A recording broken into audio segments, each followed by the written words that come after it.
제가 연료전지 연구하는 그냥 과학자 한 명으로서 최대한 솔직하고 있는 그대로 뭐 장점과 단점을 포함해서 오늘 좋은 얘기 나눌 수 있는 자리가 되면 좋겠습니다. 제가 오늘 준비한 내용은 세 가지로 구분해서 전달을 드리려고 하고요.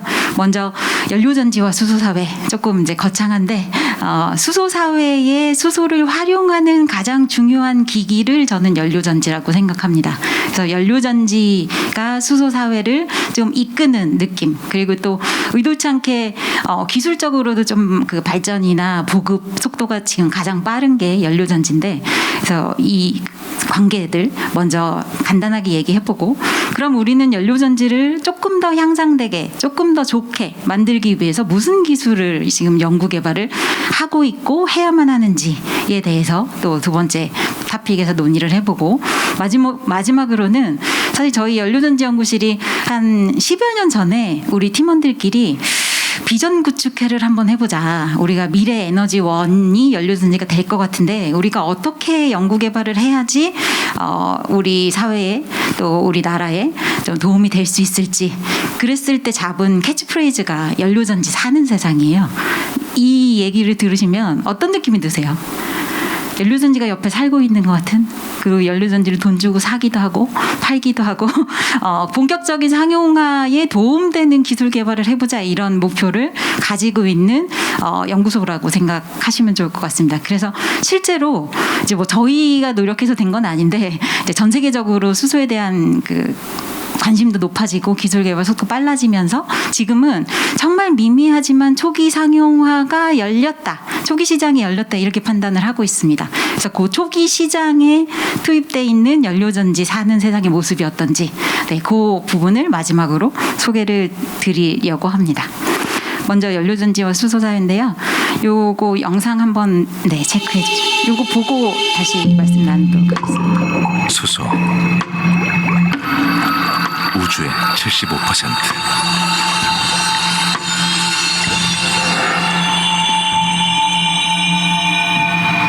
그 무한한 수소가 자동차의 에너지가 되다.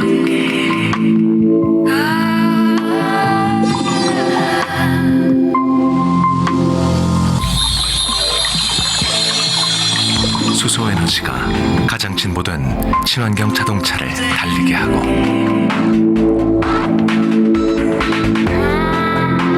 그 자동차는 수소로 에너지를 만들어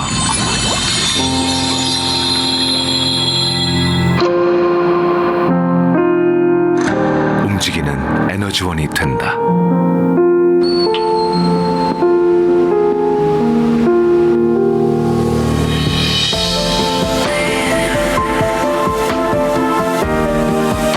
수소연료 전지차가 우리 사회의 에너지원이 되는 시대. The Hydrogen Age.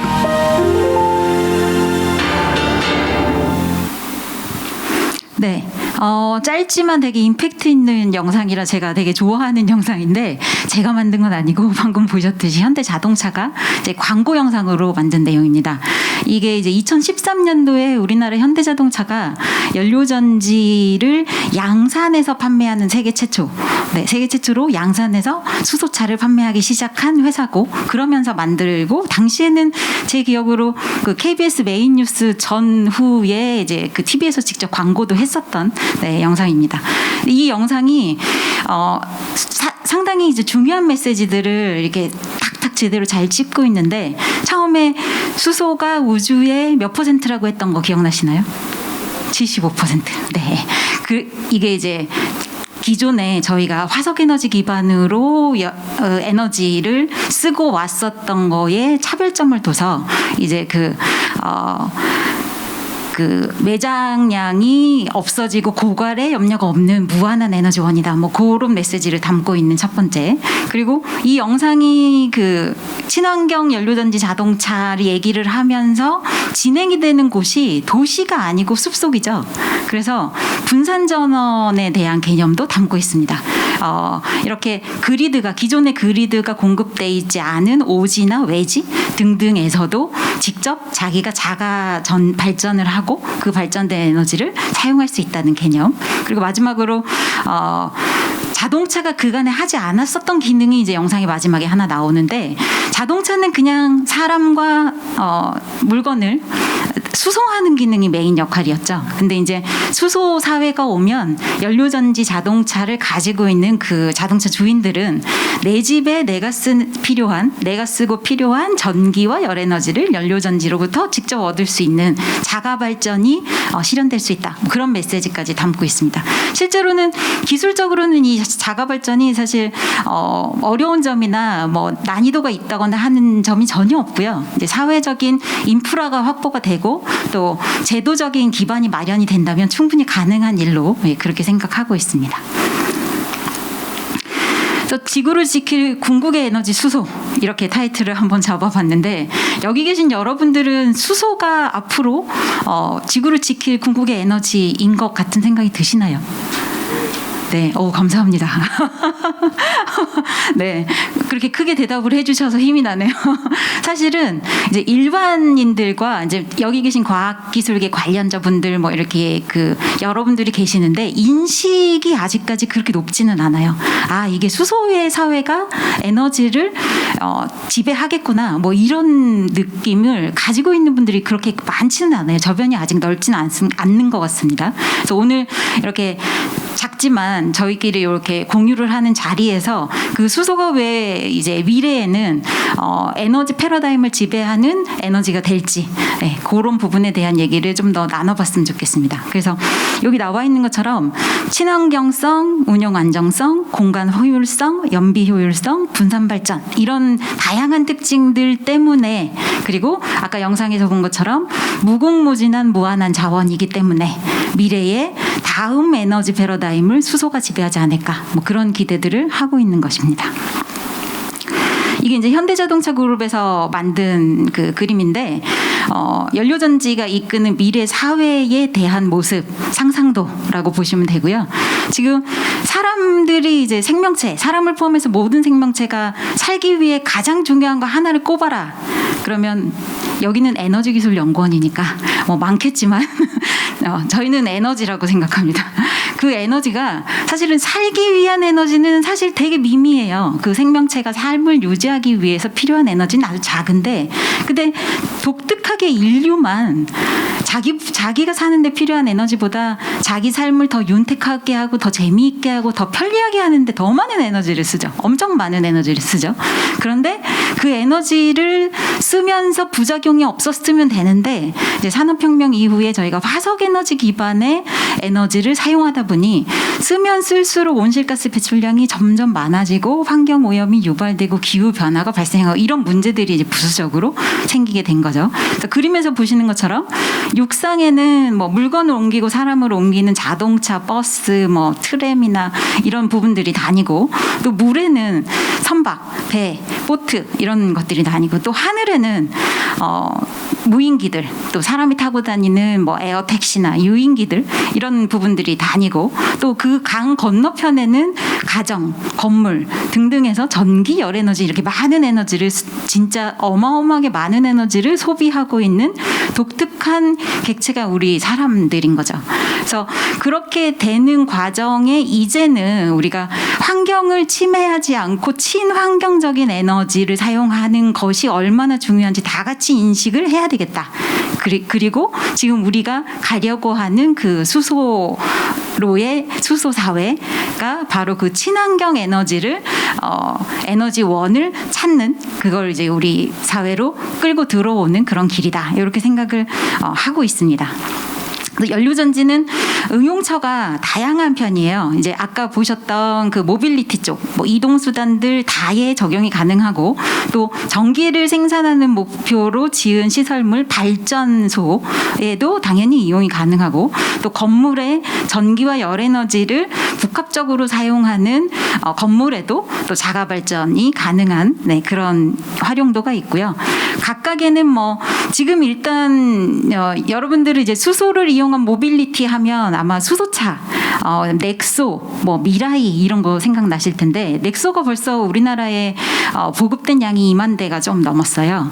어느 순간 사실 1, 2년 전까지만 해도 몇천 대 팔렸나 이런 정도였는데, 갑자기 이제 우리나라가 2019년에 수소경제 활성화 로드맵을 이제 지난 정권이었죠. 강력히 추진을 하면서부터 충전소 양도 늘어나고 자동차 보급량도 엄청 늘어나고 전 세계 수소차의 마켓 셰어를 1위로 계속 점유를 하고 있은 지 몇 년이 됐습니다. 그래서 자동차는 워낙에 이제 승용차는 유명하니까 많이들 아실 거고 그 이외에도 열차 그리고 트램, 선박, 드론 등등 그리고 이제 두산의 DMI라는 그룹이 드론도 이미 상용 제품으로 만들어서 이미 중국에 판매를 하고 있고 하는 일들이 벌어지고 있고요. 발전용은 여러분들 많이 아시는 것처럼 중앙 집중식 발전들, 화력 발전소, 원자력 발전소, 수력 발전소 등등을 대체할 만한 각 그 수요처 근처의 분산 발전들로 형태를 바꾸는 쪽. 그러니까 중앙 집중식 발전소보다는 용량은 작지만 그 수요처 근처에서 그리드에 손실이 없는 그리드 전력 손실이 없는 쪽으로 발전소가 연료전지 쪽에 적용처고요. 그리고 건물용 집에서는 당연히 전기, 열 동시에 쓸 수 있으니까 유용하게 이용되고 있습니다. 그러면 이런 수소 사회를 맞이해서 이제 선진국들 중심으로 되게 준비 과정이 되게 치열해요. 근데 어떤 준비들을 하고 있는지 수소 경제 로드맵이 대표적인 나라들이 뭐 미국, 유럽, 일본, 우리나라 등등이 있습니다. 그런 것들을 한번 정리를 비교해 봤는데요. 미국은 1단계부터 4단계까지 기술 개발부터 수소 경제 사회의 실현까지를 생각하고 있고 특히나 수소 전기차를 보급하고 그 전기차가 사용하는 수소 충전소 보급 쪽에 좀 집중을 하고 있는 편이고요. 그다음에 유럽연합은 많이 유명하게 알려진 것처럼 재생에너지 보급 비율이 가장 높은 지역입니다. 그래서 재생에너지에서 남는 전기로 수소를 만들고 그 수소로 다시 연료전지 발전을 하는 뭐 이런 쪽의 그린 수소에 대한 생산 로드맵에 관심이 상당히 많고요. 그래서 그래프에서 보시는 것처럼 초록색은 그린 수소를 지속적으로 더 확대 보급하겠다. 그리고 까만색은 그레이 수소라고 하는 수소를 생산하는 방식에 따라 탄소를 배출하는 여전히 화석 에너지를 개질해서 만드는 수소, 그 그레이 수소 쪽을 점점 없애겠다. 네, 이런 그 로드맵을 발표를 하고 있고요.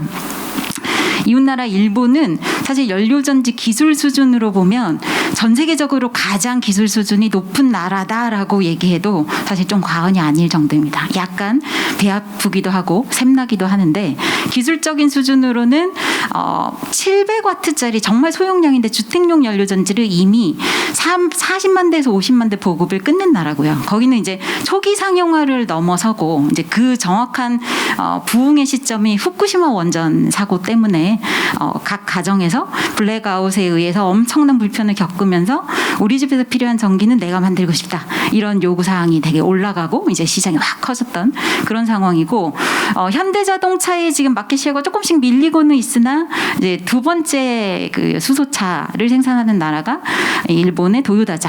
네, 미라이라고 하는 연료전지 수소차가 있고요. 그래서 기술 수준은 상당히 높고 그래서 그게 1단계에서 기술 개발이 거의 끝나고 이제 일본은 조금 특이할 만한 사항이 2단계, 3단계 쪽에 수소 인프라에 대한 고민을 집중적으로 합니다. 근데 이게 실제로 저희가 수소 경제 활성화 로드맵을 진행하면서 가장 크게 걸림돌이 되는 부분이 사실 수소를 활용하는 연료전지 기술이라기보다는 그 연료전지가 연료를 공급받아야 되는 수소 인프라가 좀 많이 부족한 상태. 우리나라도 이 문제를 겪고 있습니다.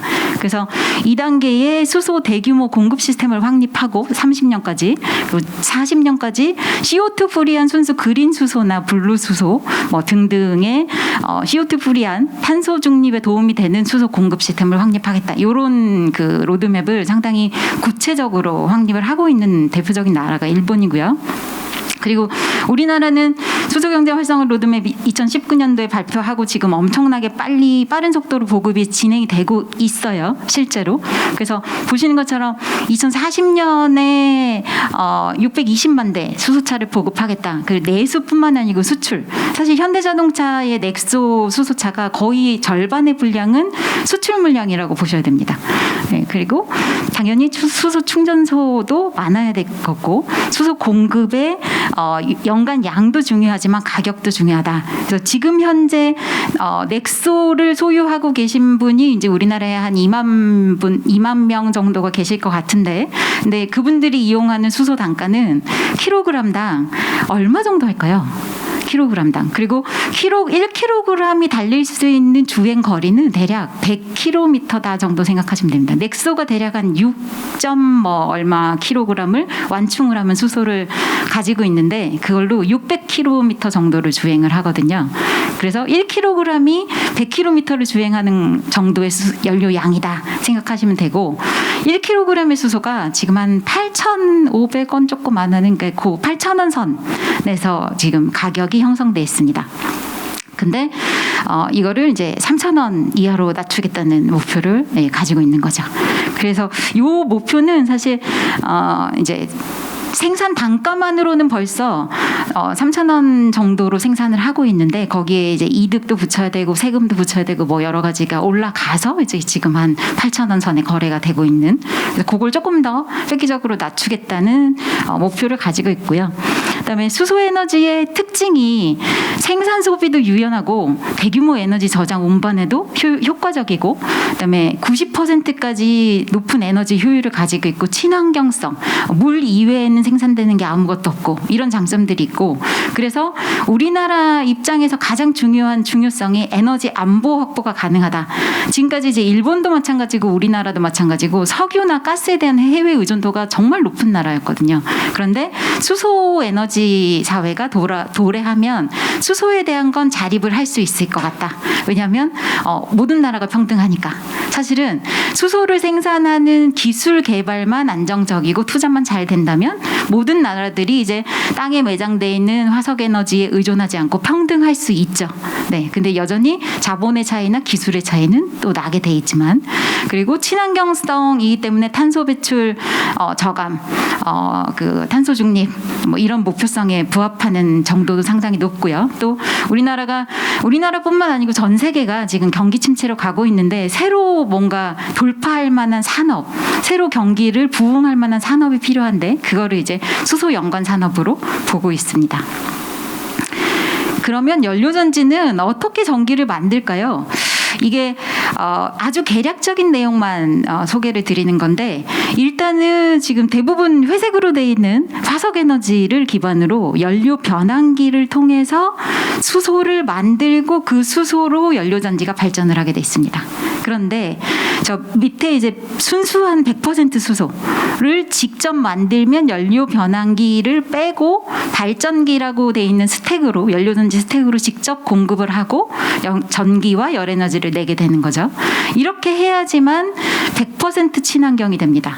대신에 이 화석 에너지를 사용하게 되면 기존 화력 발전소 기준보다는 한 40%가량 CO2 배출량이 줄어들긴 하나 100% 탄소 중립 기술은 아직 아닌 거죠.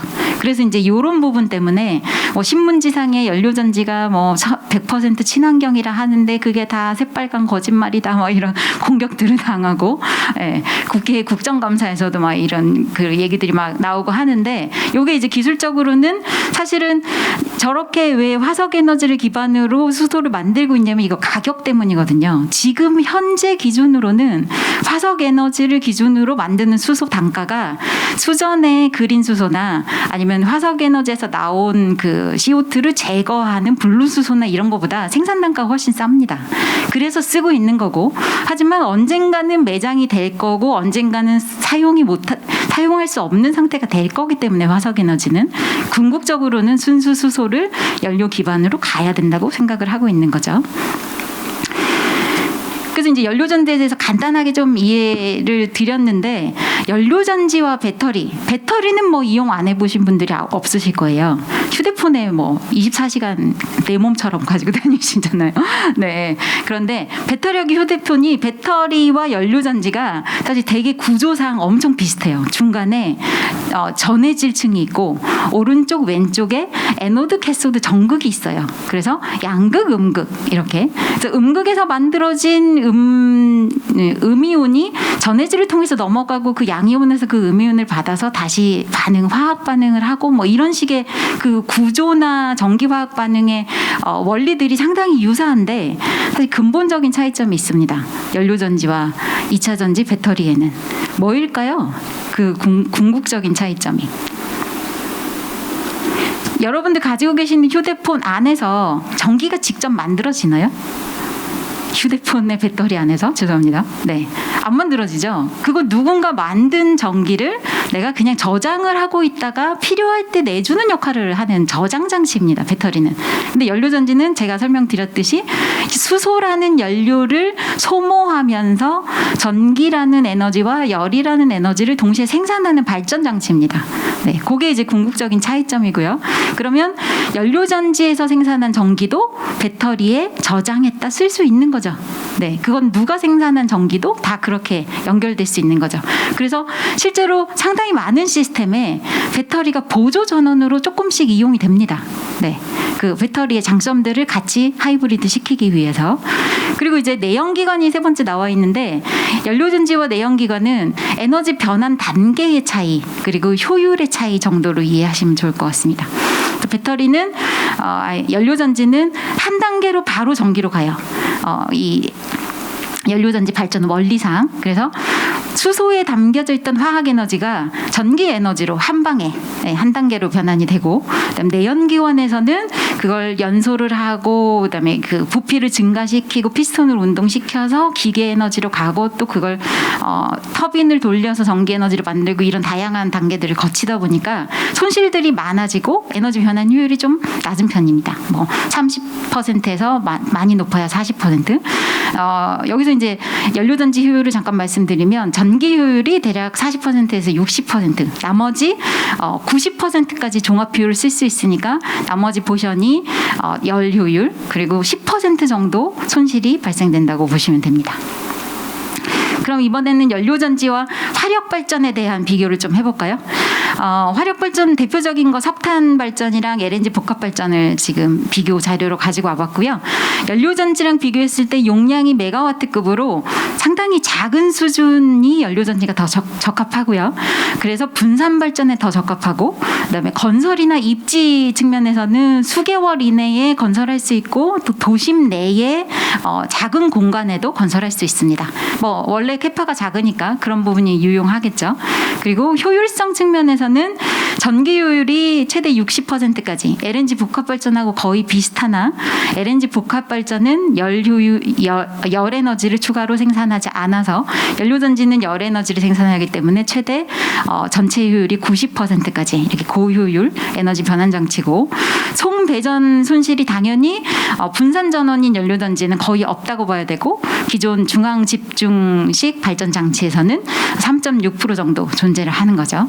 그다음에 환경성에서 지금 CO2 배출량만 논의드렸었는데 이제 온실가스나 아니면 미세먼지 그리고 소음 등이 그런 항목들이 좀 절대적으로 좋은 수치를 보여주고 있습니다. 그럼 연료전지와 이제 같이 공존해야 되는 재생에너지하고의 특징을 한번 비교해 보겠습니다. 상시 발전이 가능하다는 특징이 있고요. 연료전지가. 이게 무슨 소리냐? 그럼 재생에너지는 대표적으로 태양광, 풍력이죠.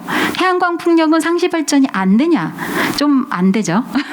그래서 태양이 원할 때, 그다음에 바람이 원할 때 맥시멈으로 발전을 하고, 그다음 나머지 기상 상황이 좋지 않을 때 다시 그 발전량이 줄어들어서 오른쪽에 제일 끝에 나와 있는 그림처럼 재생에너지가 생산하는 에너지는 변동성과 간헐성이 상당히 심합니다. 근데 우리는 지금 우리 인류는 그간 화석에너지 기반으로 우리가 원하는 용량의 전기를 쭉 안정적으로 발전하는 거에 익숙해요. 그래서 이렇게 들쑥날쑥한 부분이 메인 발전 그 장치가 되면 이걸 어떻게 커버를 하지? 그리고 전기는 에너지가 남는다고 그걸 버려? 어떻게 버리지? 사실 전기는 남는다고 버릴 수 있는 에너지가 아닙니다. 그거 전기 버리려면 로드를 붙여서 써줘야 돼요. 버릴 수가 없어요. 그래서 이 부분에 지금 여기 그림에 보시는 것처럼 왼쪽 파트는 전기가 우리가 필요한 선은 초록색 중앙선으로 볼 때 왼쪽은 남고 오른쪽은 부족한 상황입니다. 그럼 남는 전기를 수소로 변환시켜서 저장을 해놨다가 부족한 부분을 수소를 써서 연료전지가 발전을 해서 채워주는 개념으로, 이런 개념으로 변동성, 간헐성을 보상을 하게 됩니다. 그래서 이게 이제 재생에너지의 비율이 당연히 메인 전원으로 늘어날 거다 하는 거는 이제 당연시 되고 있는 얘기들이고, 거기를 같이 메이크업을 해줄 기술로 연료전지의 장점을 들 수 있겠습니다. 네, 이제 두 번째 얘기로 한번 넘어가 볼까요? 연료전지 핵심 기술이 되겠습니다. 여기가 이제 오늘 이 포럼에서 나올 수 있는 조금 기술적인 부분들 중간에 이제 약간 뭐 이런 정도인데요. 여기도 최대한 지루하지 않고 쉽게 접근을 해보도록 하겠습니다. 먼저 지금 연료전지 발전 원리를 설명하기 위한 슬라이드예요. 사실 다른 재생에너지는 태양광이다, 풍력이다. 그러면 그 내부 발전 원리는 난 잘 모르겠는데 그래도 직관적으로 뭔지는 알 것 같아.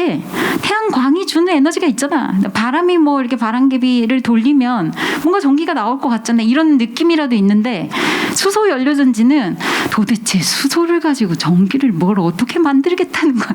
직관적인 뭐가 이해가 좀 어려워요. 그래서 사실 좀 어렵고 이런 부분들에 대한 부담감이나 거부감이 좀 생길 수 있잖아요. 사실은 그렇게 어렵지 않거든요. 여기 잠깐만 보시면 중간에 이제 들어가는 화살표가 두 개가 있어요. 하이드로전하고 옥시전인데 수소하고 산소가 각 전극에 음극과 양극에 공급됩니다. 그래서 음극을 수소극이라고 하고 양극을 산소극이라고 할게요. 그 음극 수소극에는 전달이 되면 그림상으로 보면 수소가 H2 이렇게 수소 분자 두 개랑 전자 두 개로 분자 상태로 존재를 하는데 그게 쪼개져요. 그게 이제 전기화학 반응의 절반입니다. 네. 그리고 그 쪼개진 녀석이 전해질막을 통해서 넘어가고 또 전자는 외부 도선을 따라서 넘어가고 다시 산소극에서 만나요. 그래서 H2O가 돼서 물이 되고 네, 이렇게 해서 그 전기화학 반응이 끝나게 됩니다. 끝나게 되는데 전기는 이제 이 음극과 양극 사이에 걸려 있는 전압차 이게 볼티지 그리고 그 전압차에 의해 밀려가는 전류의 흐름 이게 전류 그래서 볼티지하고 전류를 곱하면 전기 양 전기 에너지 파워 이렇게 되죠. 그래서 전기가 발생이 됐고요. 그다음에 이 주로는 캐소드 양극에서 열 에너지가 많이 발생을 하는데 여기에서 발생되는 에너지로 열 에너지도 얻게 됩니다. 이게 이제 발열 반응이기 때문에 이 반응 자체가 발생되는 열 에너지가 있고요. 그러면 우리는 연료전지를 어떻게 해야지 더 좋은 기술로 더 획기적인 그 시스템을 만들 수 있느냐? 이 원리에 그 해답이 다 들어 있어요.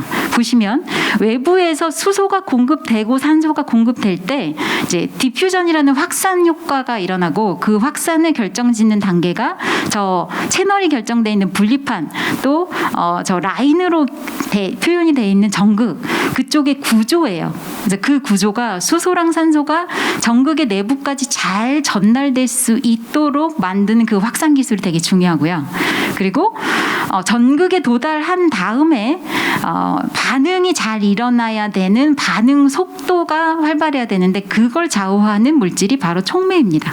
그래서 촉매의 활성이 좋아야 반응 속도가 빠르고 연료전지 성능이 올라갑니다. 그래서 두 가지 벌써 말씀드렸고요.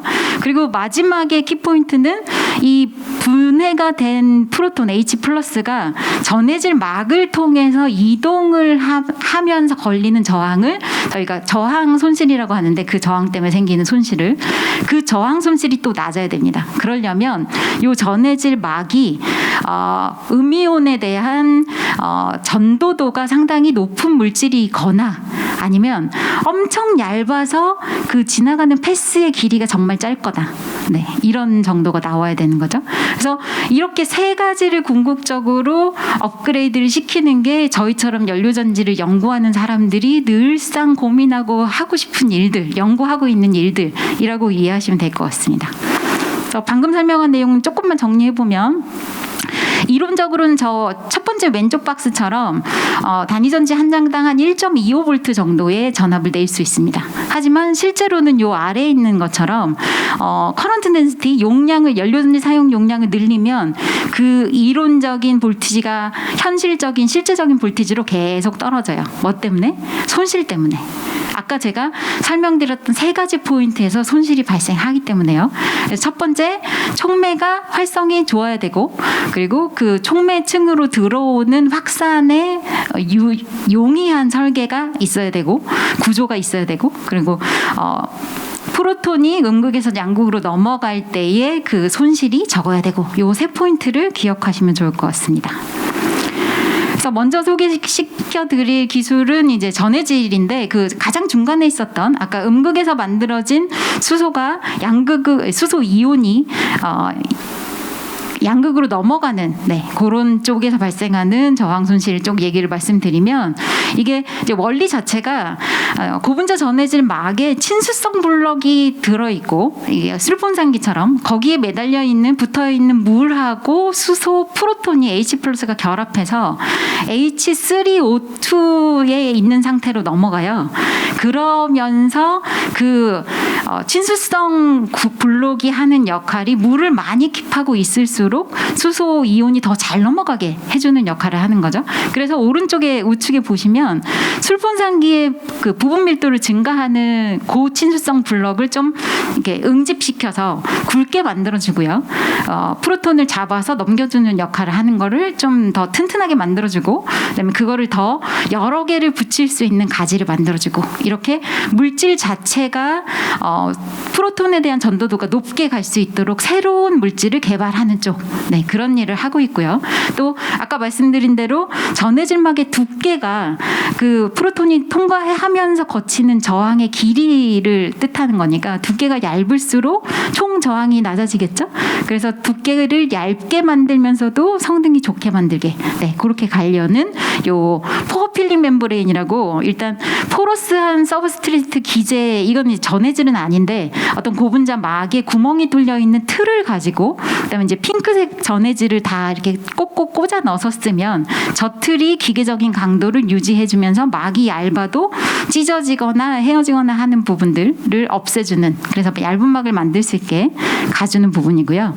또 전극 촉매 쪽은 오늘 저기 정 교수님도 여기 와 계시긴 하지만 제가 대신 설명을 좀 드리면, 백금과 다른 전이금속을 합금을 시켜서 조금 더 반응에 대한 속도가 높게 되도록 활성이 좋아지는 새로운 물질을 만든다거나, 아니면 이 그림에 나온 것처럼 구조적인 모양이 표면적을 더 넓혀서 같은 양의 백금을 쓰더라도 더 효과적으로 반응을 일으킬 수 있게 구조적인 그 설계 기법을 이용한다든지 하는 일들을 적용하고 있고, 그리고 밖에서 공급돼주는 부분이 농도 손실이 최소가 될 수 있도록 저항을 제일 줄일 수 있게 확산이 잘 되게끔 만들어주는 그런 역할도 하고 있는데, 저 왼쪽에 있는 화면은 저희가 컨벤셔널하게 그냥 일반적으로 쓰고 있는 전극인데, 이게 이제 랜덤 구조를 가지고 있습니다. 저희가 상당히 오랜 기간 동안 이런 타입의 전극을 써왔고요. 근데 요즘에 이제 최근에 개발된 도요다에서 만든 버티컬리 얼라인된 카본 나노 튜브 같은 경우에는 이거를 이제 잘 정리된 도로처럼 만들어주고 카본 지지체를, 그리고 그 위에다 활성금속을 붙여서 전체적으로 확산이 잘 돼서 확산에 의한 손실을 최소화시킬 수 있게 그런 구조적인 변화를 유발합니다. 그리고 맨 마지막에 MEA 겉을 둘러싸고 있는 하드웨어적인 구분과 지지 역할을 하고 있는 게 분리판인데, 이 분리판은 전통적으로도 유로의 디자인에 따라서 확산을 결정을 하는 중요한 설계 기술이 담겨져 있는 거고요. 그래서 이런 기술적인 집약들로 도요다가 미라이라는 자동차를 개발하면서 리터당, 그러니까 스택에 1리터의 스택에서 3kW를 뽑아낼 수 있게, 그게 이제 현존하는 기술에서 한 2배 이상의 혁신적인 효율을 보여준 그 기술이었는데, 그거를 지금 설명하는 동영상을 준비해봤습니다. 이것도 한번 보시고 가겠습니다.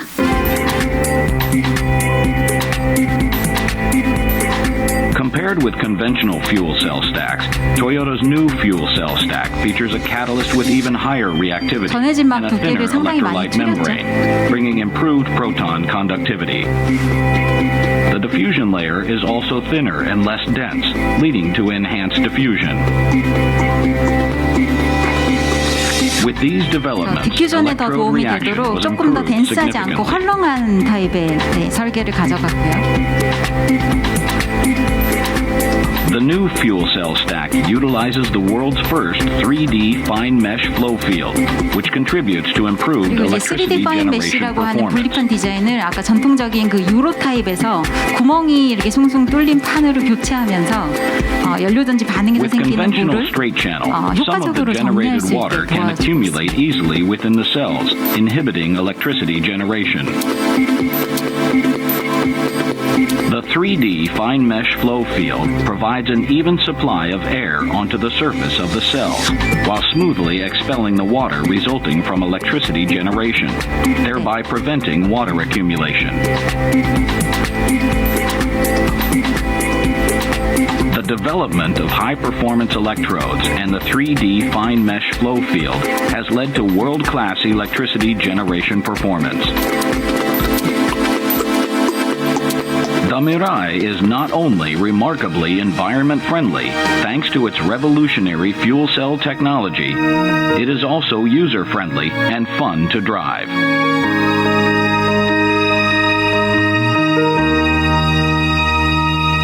네, 보신 것처럼 이제 연료전지가 소재부터 설계, 그다음 제어, 뭐 이렇게 토탈 시스템 구성까지 상당히 종합 기술에 가까워요. 그 융합 기술, 그 연료전지 자체로도, 그다음 전공자들도 상당히 다양한 분들이 협업을 하고 있고 실제로.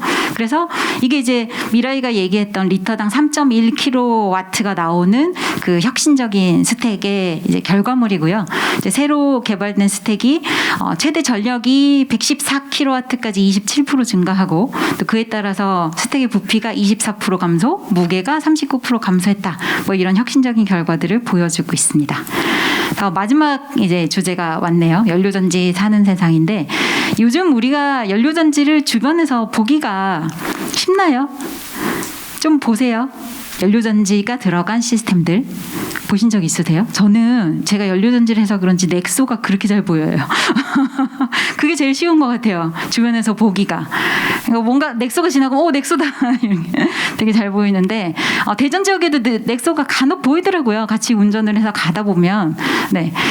그 우리 지금 이제 이포테크라고 하는 이 전 세계 연료전지 그 공급 현황, 판매 현황들을 매년 레포팅을 해주는 그 잡지 쪽에서 제가 이렇게 발췌를 해온 자료인데 왼쪽은 이제 전 세계 연료전지 판매 대수 연도별로 이건 누적 수치가 아니고요. 이제 연도별로 판매 수치가 매년 한 8만 대 정도를 왔다 갔다 하는 한 7만 대부터 8만 대까지를 점점 증가하고 있는 추세고요. 최근 5년. 그리고 오른쪽 그래프는 전 세계 연료전지 판매 용량을 메가와트로 이건 누적입니다. 네. 그래서 지금 이제 작년 기준으로 2기가와트를 돌파했다고 연료전지 그 업계에서는 축제 분위기예요. 이게 사실 기가와트를 돌파하기가 쉽지 않은데 2기가와트를 돌파해보겠다고 목표 잡은 지가 상당히 오래됐거든요. 근데 이제 작년에 드디어 돌파를 했습니다. 그래서 정말 이제 연료전지 인더스트리에서는 정말 초기 시장이고 이제 막 시작이지만 그래도 뜻깊은 숫자다 이렇게 생각을 하고 있고 그러면 분야별로 조금 나눠서 보면 주로 초록색으로 돼 있는 스테이셔너리랑 정치형 여기는 이제 대용량 발전용이랑 건물용 주택용을 다 포함하고 있습니다. 스테이셔너리 그리고 트랜스포트라고 돼 있는 이동형 이거는 이제 수소차, 승용차, 뭐 트럭, 버스, 드론 뭐 이런 거 다 포함되고 있는 거죠. 그래서 그게 이제 파란색인데 보급 대수로는 주로 스테이셔너리 쪽이 되게 압도적으로 많아요. 지배적인데 오른쪽 그래프를 보면 용량으로는 또 트랜스포트 쪽이 훨씬 많죠. 이건 뭔 차이일까요? 이게 이쪽에 이 용량이 지배적으로 는 메인 요인이 지금 오늘 제가 소개를 드리는 자료에서도 계속 얘기가 가장 많이 나온 응용 그 그 제품인데 수소차입니다. 수소차. 그러니까 현대자동차하고 미라이가 열심히 경쟁적으로 판매를 하고 있어서 이게 전 세계 마켓 셰어를 쭉 늘려가고 있는 상황이고요. 저쪽 스테이셔너리에서 저렇게 대수가 많은 이유는 제가 아까 중간에 잠깐 언급을 드렸던 일본의 에너팜이라고 하는 0.7kW짜리 정말 소형 주택용 연료전지 대수가 벌써 누적 보급 40만 대를 넘었다고 말씀드렸죠. 그런 부분들이 반영이 된 거라고 생각하시면 될 것 같습니다.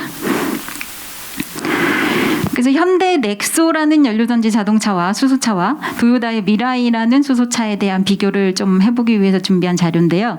사실 이 그림 상태가 별로 좋지는 않은데 제가 조금 구두로 설명을 드리면 현대차 넥소랑 도요타가 성능은 거의 유사해요. 근데 초반에 1세대들은 완충을 하고 달릴 수 있는 거리가 현대차가 조금 더 많았어요. 600km를 좀 넘었고 그다음에 미라이가 500km 정도여서 기능상으로 조금 더 인기가 많았어요. 근데 이제 벌써 2년 전인 것 같은데 작년 초반일 수도 있어요. 이제 미라이가 2세대 미라이를 출판하면서 요 원차지 디스턴스를 850km까지 늘려놨습니다. 이제 무슨 방법을 했냐면 수소 탱크 하나를 더 차지했어요. 그냥 차 안에 탑재를 시켰어요.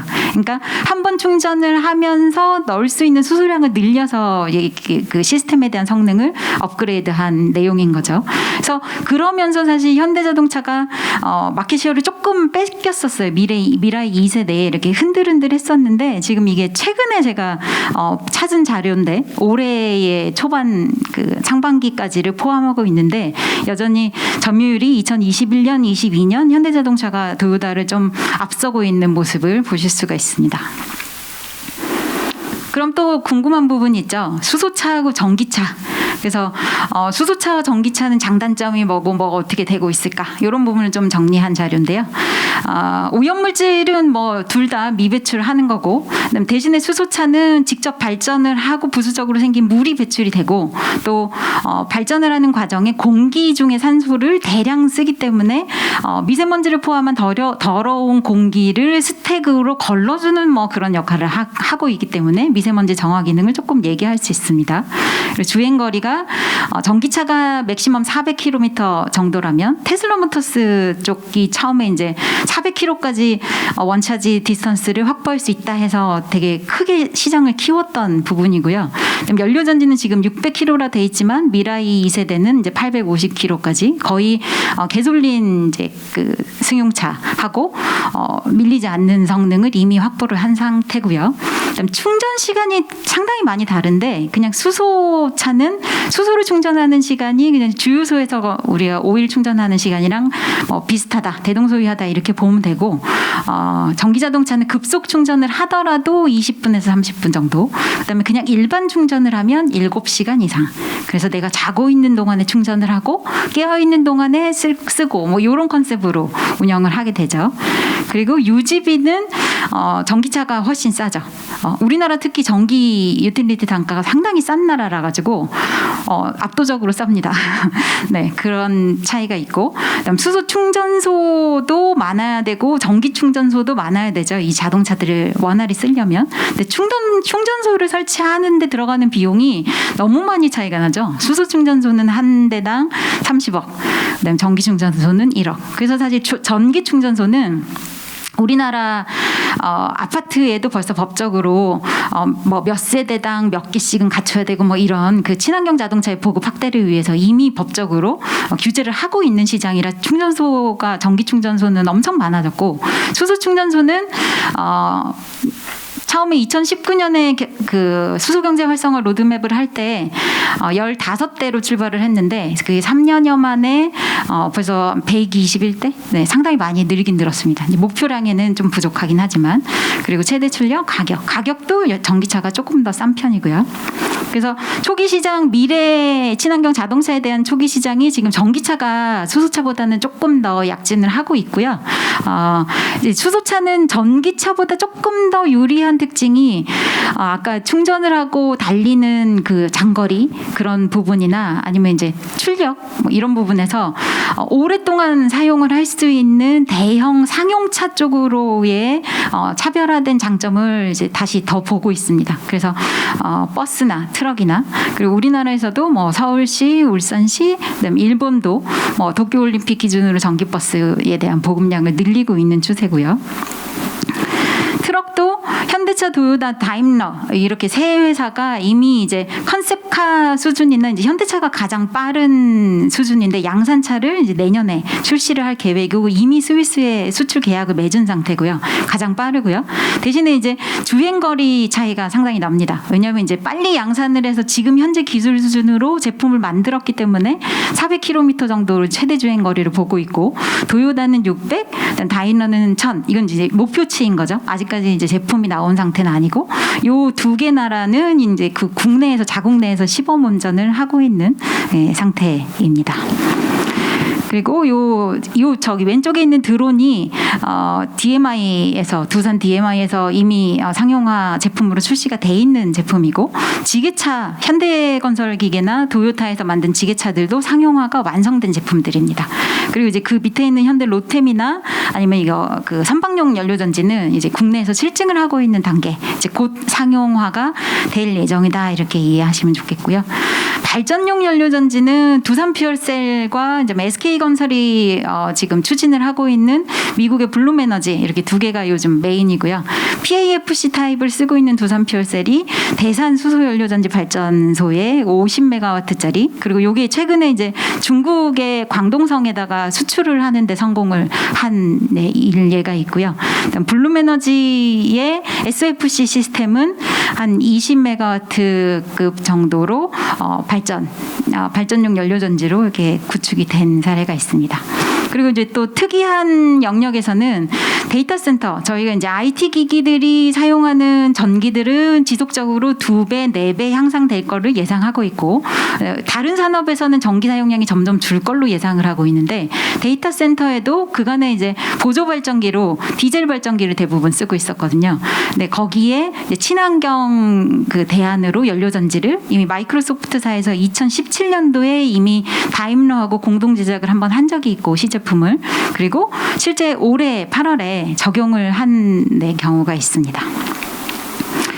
건물용 연료전지는 우리나라에서는 사실 상용화가 수소차보다 훨씬 빨랐어요. 근데 조금 안타까운 건 그 경제성, 설치를 하고 운영하는 경제성에서 그렇게 독보적인 기능성을 발휘를 못해서 그냥 뭐 연간 뭐 수백 대 정도를 그냥 그 정도로 유지하고 있는 막 이렇게 기하급수적으로 자동차처럼 시장이 확 늘어나고 이렇지는 못한 현재 현황을 보이고 있습니다. 이제 그거와 반대로 일본에서는 후쿠시마 원전 이후로 자가 발전에 대한 소비가 늘어나면서 이제 수십만 대 이상이 보급이 되고 있고 이제 지속적으로 계속 보급이 되고 있고 그러다 보니까 0.7kW 기준으로 단가도 1,000만 원대로 떨어졌어요. 사실 연료전지가 1kW 기준에 우리나라는 지금 2,600만 원 정도 하고 있는데 거의 한 3분의 1 가격 정도 되게 단가도 낮게 일본이 유지를 하고 있고 정부 보조금은 지금 거의 없어진 상태고요. 반대로 상대적으로 유럽이 이게 좀 흥미로운 나라인데 유럽이 이제 경기 침체가 온 지 지금 상당히 오래되고 그러다 보니까 연료전지를 쭉 개발을 하다가 약간 정체되어 있는 상태 우리나라보다. 그래서 우리나라가 1kg, 5kg, 10kg 건물용 연료전지가 활발히 개발이 돼서 유럽을 타겟으로 수출을 하면 좋겠다. 이런 아이디어들이 요즘에 활발히 나오고 있습니다. 유럽에서는 이게 에너필드라고 하는 국가 중심의 첫 번째 실증이 작년에 끝난 상태고 이제 페이즈라고 하는 두 번째 단계로 넘어갔고 여전히 실증을 하고 있고 일반 상용화가 아직 안 돼 있고요. 그리고 이제 좀 주목할 만한 부분은 이 전체 시스템 중에 그 파란색 박스 쳐져 있는 SFC 팸 이렇게 700W 이 부분이 일본의 파나소닉과 아이신이라는 회사의 연료전지 스택 모듈이 결합이 돼서 독일 회사들하고 같이 합작을 해서 들어간 제품이에요. 그래서 이제 일본은 이런 식으로 자국의 기술을 유럽에 수출하기 위한 전략을 이미 구현을 하고 있고요. 우리가 조금 그거에 비해서는 늦은 편이고 유럽이 왜 연료전지 하기 좋은 시장이냐면 유럽은 연료전지가 소비하는 가스 요금은 싸고 그다음에 연료전지가 만들어내는 전기 요금은 비쌉니다. 그러니까 싼 연료로 비싼 전기를 만드니까 경제성이 엄청나게 좋아요. 연료전지가. 그래서 우리나라보다는 유럽이 시장이 참 좋은데 최근에 이제 우크라이나 전쟁이 터지면서 좀 요금이 가스 요금이 지금 요동을 치고 엄청나게 급증을 하고 있어서 또 변동 사항이 조금 생기긴 했습니다. 그것도 감안해야 될 것 같고요. 그래서 그런 식으로 가스를 이용해서 전기를 만들었을 때 그 전기 요금에서 가스를 뺀다. 가스 비용을 빼면 그게 한 몇 배나 되느냐 하는 지표를 나타내고 있는 게 스파크 스프레드 지수인데 그게 이제 독일이 24배로 막강하게 그러니까 가스를 이용해서 전기를 생산하면 무조건 이득인 나라인 거죠. 우리나라는 2.0이에요. 그러니까 한 10배 가까이 차이가 나니까 이 시장 환경에 따라서 이 수소 연료전지의 판매량이 이렇게 결정될 수도 있는 것도 상황이 그렇습니다. 이게 제가 준비한 마지막 슬라이드인데요. 그래서 이제 유럽이 우리 기술력으로 진출을 하기 되게 좋은 시장인 거는 확실히 맞고요. 우리나라 산업부에서도 그걸 인식하시고 수출 목적형 실증 과제를 만들어 주셨어요. 저희 이제 SPO셀이랑 저희 한국에너지기술연구원 같이 참여를 하고 있고요.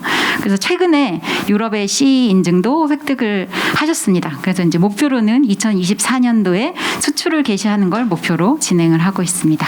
네. 네, 오늘 제가 말씀드릴 내용은 여기까지입니다. 감사합니다. 네, 이제 토론을 시작해 볼까요? 네, 다양한 관점과 의견을 위해서 오늘 또 각계를 대표하는 전문가분 모셨습니다. 오늘은 5시 반에 종료를 합니다. 그래서 시간 관계상 두 분의 패널 모시고 저희 김민진 박사님과 함께 논의를 이어가도록 하겠습니다. 먼저 지구를 살리는 수소 사회 만들기 위해 끊임없이 노력하고 있는 기업입니다. 네, 수소 연료전지 전문 기업 HM파워의 강인용 박사님이자 대표이사님 모셨습니다. 네, 반갑습니다. 강인영입니다. 네, 그리고 학계에서 지금 후학 양성을 하고 계십니다. 충남대학교 에너지과학기술대학원 정남기 교수님 함께해 주셨습니다. 네, 반갑습니다. 잘 부탁드립니다. 예, 오늘 이렇게 뜻깊은 자리에 나와주셔서 정말 감사드리고요. 이제 첫 번째 토론 주제입니다. 이번 달 초에 정부가 수소기술 미래전략을 발표했습니다. 청정 수소 공급망 구축 그리고 세계 1등 수소산업 육성이라는 국정과제를 실현하기 위해서 아주 구체적인 방안을 제시한 것인데요. 3대 성장 전략인 규모 범위 성장, 기반 제도 성장, 산업기술의 성장을 도모하기 위해서는 국가적 정책뿐만 아니라 산, 학, 연 주체 간 협력이 반드시 필요할 것으로 보입니다. 이에 대해서 여기에 그 자리해 주신 전문가분들의 의견을 좀 구할 수 있도록 하겠습니다. 먼저 김민진 박사님께서 산학연 협력이 어떻게 이루어져야 되는지 그 의견 부탁드립니다. 네.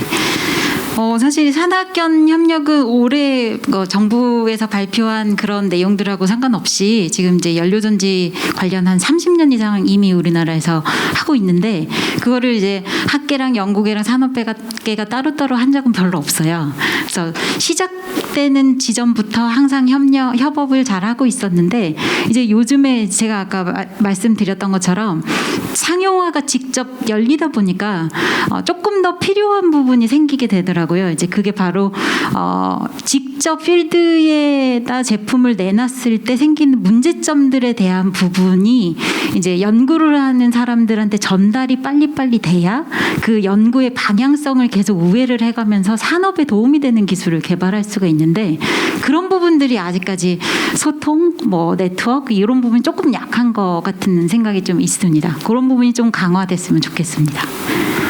네, 수소 산업은 산학연 협력이 이전부터 잘 이루어지고 있었으나 최근 들어 상용화를 위해서 그 현장의 목소리가 연구계나 학계에 조금 더 잘 전달이 됐으면 좋겠다라는 의견 주셨는데 그러면은 강 대표님께서는 어떻게 생각하시는지요?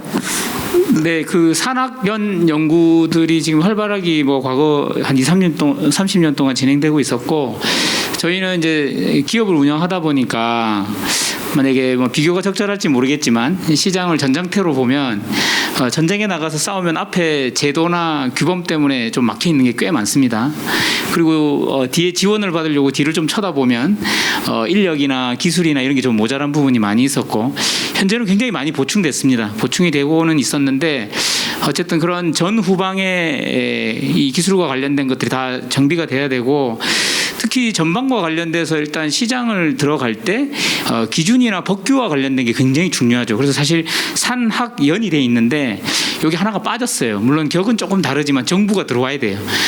그래서 전방에 있는 우리 수소와 관련된 용품, 규정, 그다음 기준 이런 것들이 매우 중요한 사항이고 정부가 수소경제 활성화 로드맵 이후에 수소경제법을 발의를 했죠. 그 산하의 여러 시행령들이 지금 진행이 되고 있는데 어쨌든 세계 처음으로 하던 법이다 보니까 진행하면서도 여러 가지 진퇴양난이 있는 건 사실입니다. 법에서는 다 포함하기를 원하는데 현실에 있었던 것들이 조금 문제들이 좀 있어서 그걸 수정 보완해 나가고 있는 과정이고 그래서 정부 입장에서는 그걸 어쨌든 풀어주기 위해서 완화해주기 위해서 노력을 많이 하고 있는데 이 산학연 쪽에서 그런 정보들을 좀 많이 줄 필요가 있다 생각이 들고 인력과 관련된 부분 그리고 기술과 관련된 부분들을 우리 기업 입장에서 보면 이제 뒤에서 이제 지원해주는 든든한 후방군이다 이렇게 생각해 보면 사실 관련 인력들이 좀 없기는 해요. 일단 시장이 어떻게 보면 굉장히 급격히 커지면서 인력에 대한 수요도 굉장히 많아지고 있거든요.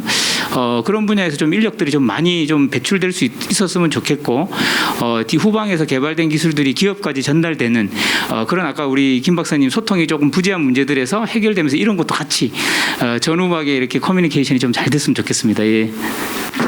네, 감사합니다. 산학연뿐만이 아니라 산학연관이 함께 협력해야 된다라고 하는 좀 아주 새로운 관점 그리고 확장적인 관점 말씀해 주셨고 그리고 이제 학계에 인력들이 지금 많이 부족하다고 하는데 어떻게 생각하십니까? 네, 그 두 분 말씀해 주신 것처럼 연구의 관점에서 그리고 기술 개발의 관점에서 생각을 해보면 한 20년, 30년 동안 굉장히 협력이 잘 되어 온 것 같습니다. 네, 그렇게 생각을 하고 있는데 사실은 우리 강 대표님께서 말씀하신 것처럼 뒤를 돌아봐서 이 수소 산업을 지탱할 수 있는 인력이 있느냐라는 측면을 바라보면은 여전히 부족하다라는 말씀들을 많이 합니다. 그럼 일례로 우리가 그 아까 김민진 박사님께서 말씀하신 것처럼 우리 소비자가 가장 쉽게 바라볼 수 있는 제품이 수소차가 되는데요. 그래서 일반인의 관점에서 보면은 수소차 시장밖에 잘 안 보이거든요. 그러면 우리 그 대학생들이나 혹은 뭐 대학원생들의 입장으로 다시 돌아가게 되면은 사실은 눈에 보이는 것은 수소차를 하는 사람만, 수소차에 관련된 일을 하는 사람만 이런 수소 관련된 전문가가 될 수 있구나라는 그런 이제 오해들을 많이 이제 하게 됩니다. 이제 그런 가장 큰 이유 중에 하나는 제 개인적인 생각으로는 그 대학원 과정에서는 크게 문제는 없습니다. 요즘 수소 관련된 기술들의 발전으로 인해서 교수님들께서도 강의도 많이 하시고 연구도 하시기 때문에 그 대학원생 이상의 분들 그 연구 인력에 관련해서는 큰 문제는 없을 것 같은데 이제 생산이나 관리나 뭐 매니지먼트 쪽으로 이제 눈을 돌리게 되면은 이 대학생들이 크게 관심이 이제 없지 않는가 하는 그런 이제 생각을 좀 합니다. 그래서 예를 들어 대학을 졸업하고 바로 취업을 해야 될 때 우리가 연료전지라는 이 테마를 가지고 내가 아주 오랫동안 이런 직업을 내가 유지할 수 있을까라는 그런 고민을 할 수밖에 없는 상황인 것 같고요. 그래서 우리가 대학원 이상의 어떤 교육과 연구뿐만이 아니고 학부 수준에서도 충분한 정보를 제공하고 이런 열린 토론을 통해서 우리가 이런 수소 사회에 좀 더 우리 인력들이 기여할 수 있는 부분이 어떤 것들이 있는지 서로 이야기 나누는 그런 기회를 훨씬 많이 만드는 게 중요할 것 같습니다. 네, 정남긴 교수님 정말 감사드립니다. 그 인력에 대한 또 새로운 관점을 주신 것 같아요. 근데 연구 인력뿐만이 아니고 산업계 현장에서 이제 실질적으로 일을 할 수 있는 인력들도 지금 많이 키워야 한다. 그리고 수소 산업이 굉장히 유망한 산업이라는 것을 우리 사회가 다 이해를 할 수 있어야 된다라는 그런 제안해 주셨습니다. 정 교수님 감사드립니다. 두 번째 질문으로 넘어가 볼 텐데요. 두 번째 질문은 여기 계신 패널분들, 여기 계신 참여자분들께 저희들이 기회를 드릴 수 있도록 하겠습니다. 혹시 수소 산업과 그리고 수소 기술에 대해서 평소 궁금하셨던 점들이 있으시다면 자유롭게 손을 드시고 의견 개진이나 그리고 질문 주시면 저쪽 뒤쪽에 가장 먼저 손을 들어주신 분이 계신데 마이크 드리겠습니다. 그 이후에 제가 바로 마이크 넘겨드릴게요. 간단하게 자기소개 해주시고 어떤 분께 어떤 질문 해주시는지 명확하게 말씀해 주시면 감사하겠습니다. 네, 감사합니다. 첫 번째 질의에 대기는 대전에서 과학기술 취재하고 있는 ATN 뉴스의 이기종이라고 합니다. 제 질문은 아마 오늘 발표해 주신 김인집 책임연구님께 드리는 게 좋을 것 같습니다. 오늘 발표하셨던 부분을 두 부분을 나누면 연료전지와 수소산업이라고 나눌 수 있을 것 같습니다. 실제로 이제 중심에서 이제 수소를 기반한 연료전지차를 말씀해 주셨고 그 확장점에서 수소를 활용한 산업경제 활성화 부분을 얘기해 주셨습니다. 따라 이 두 분을 좀 연결하다 보면 상호 연관성이 깊지만 딴 쪽에서 보면 연결성이 좀 부족합니다. 왜냐하면 가장 중요한 거는 정부 차원에서 수소 사회를 어떻게 만들 건가라는 큰 그림이 아직 구체적이지 않다라고 느껴집니다.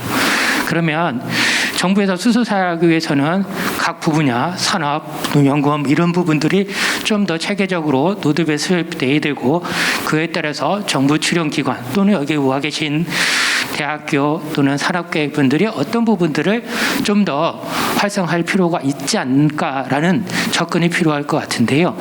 이런 종합적인 계획이 앞으로 지금 말씀하신 수사회를 만들기 위해서 관의 입장에서 좀 더 접근할 필요성이 어떤 거가 있는지 간단하게 소개를 부탁드리겠습니다. 감사합니다. 네.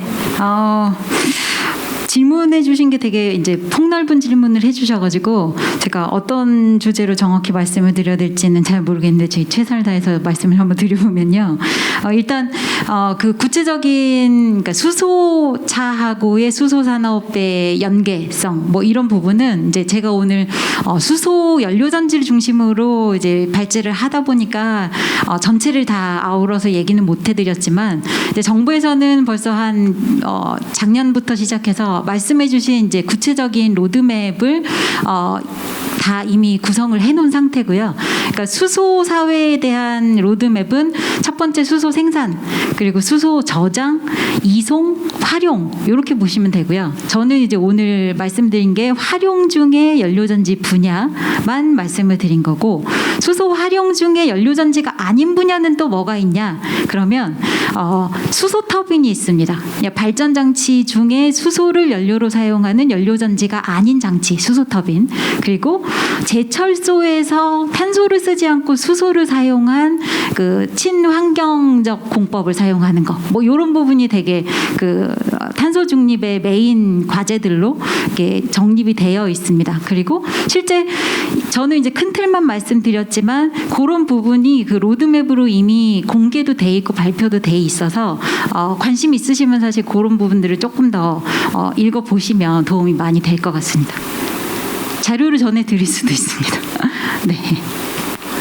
네, 저 뒤에 손을 들어주신 분이 계신데요.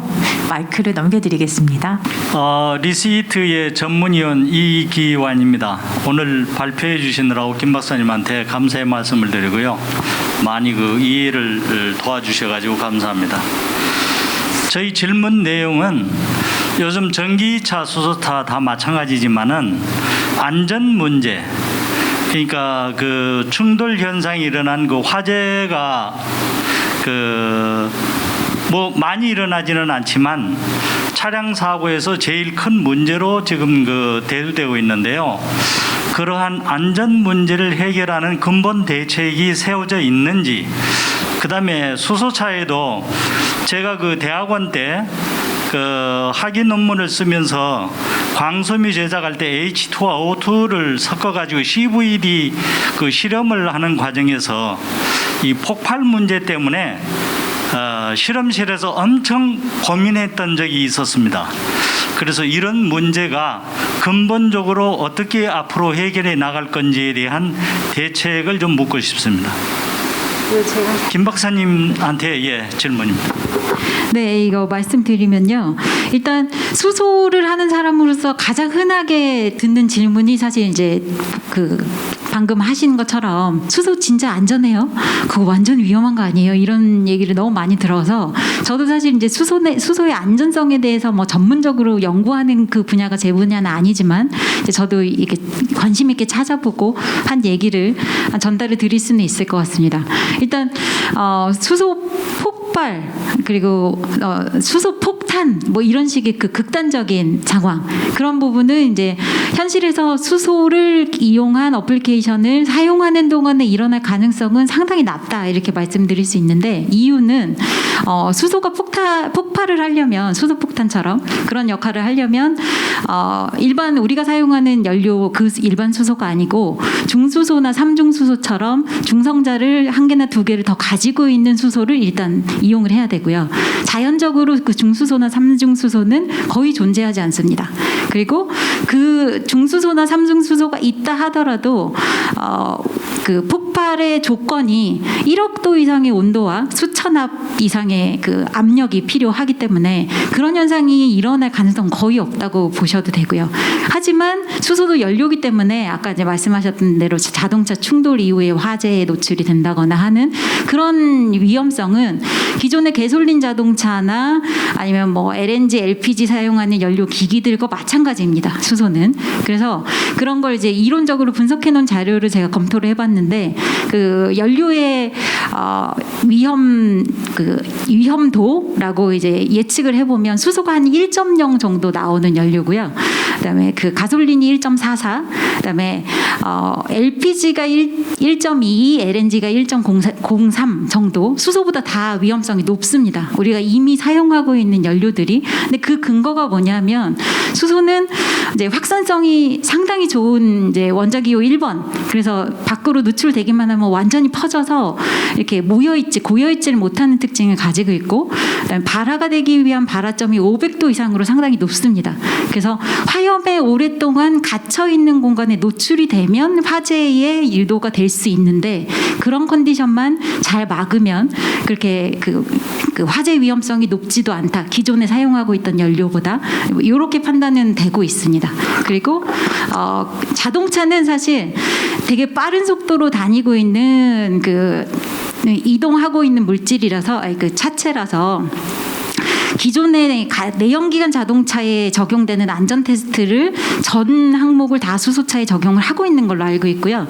그 이외에도 추가로 더 안전 검사를 하고 있는 정도가 지금 이제 자동차 제조사의 최선인 것 같은데, 높은 곳에서 이렇게 집어 던져서 테스트를 해본다든지, 아니면 화염에 오래 노출을 시킨다든지, 아니면 내한성, 그러니까 되게 추운 환경에 오래 노출을 시키고, 그다음에 총으로 저격을 한다든지 뭐 이런 식의 그 추가 항목들을 더 넣어서 조금 더 신중하게 이제 그 일반인들한테 판매하기 전에 안전에 대한 관리는 하고 있는데, 그럼에도 불구하고 저희가 지금 이미 타고 있는 가솔린 자동차도 사고의 이 유형이나 다양한 그 빈도 뭐 이런 거에 의하면 사실 그 어떤 질병보다도 자동차 사고에 의해서 죽는 사람이 더 많지 않습니까? 뭐 이런 식의 그 위험도를 다 따지자면 그걸 100% 피해갈 수는 없다. 수소차도. 네, 저는 그렇게 생각하고 있습니다. 가솔린과 수소차에 대한 그 연료전지의 비교를 하셨는데 0, 얼마로 그 차이가 나 있는 거지만, 제가 물어보는 건 주제가 안전 대책이거든요. 그러니까 일반 가솔린 엔진은 발화가 돼가지고 이온도에 이르기까지의 시간이 상당히 깁니다. 그런데 연료 전지에 대한 그 발화에서부터 사고가 발생해 가지고 발화돼 버려서 확 번지는 시간이 너무 짧기 때문에 사고자가 대피할 시간이 없다는 그 문제가 안전대책에 반드시 포함이 돼야 되는데 그러한 해결 방책이 있는지를 묻고 싶습니다. 네, 그거 관련돼서도 뭐 완벽한 그 대책이다 말씀드릴 수는 없지만 이제 제가 그 슬라이드에 항상 넣는데 이번에 안 넣은 그 자료가 있는데 이제 충돌이 일어나서 연료가 누출이 되고 나면 그러니까 자동차가 정상적인 상황에 노출이 안 되고 나면 어떤 식으로 해결하냐면 수소 충전이 되는 그 충전 압이 700바로 정말 고압의 수소 탱크를 사용하거든요. 근데 그 700바에 릴리즈 밸브를 붙여서 그 밸브를 오픈하면 대기압과 700바의 압력 차이에서 정말 빠른 속도로 그 수소 탱크 안에 수소가 밖으로 유출이 되게 되고요. 그러니까 그 사고에 노출이 되면